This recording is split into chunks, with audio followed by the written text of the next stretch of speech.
To hide apps on OnePlus 13, first we need to open a settings on our device, scroll down and look for the security and privacy. Now you can safely scroll all the way down and enter hide apps.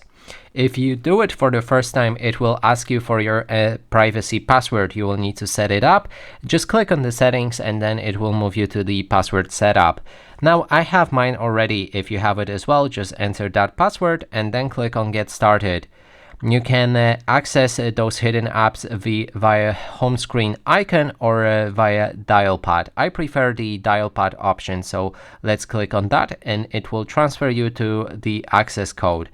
And here you need to enter a code that you want to use to access those apps, and you will do it where you normally enter a number to call it.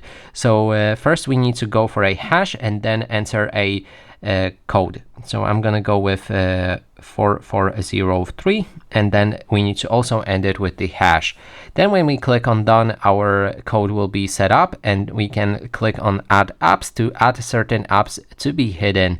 And I'm gonna go with the Fitbit. Now when we go to hidden, as you can see, this app is invisible and we won't be able to find it anywhere in the apps.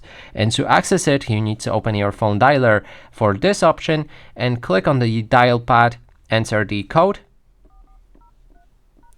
and the hidden apps will open.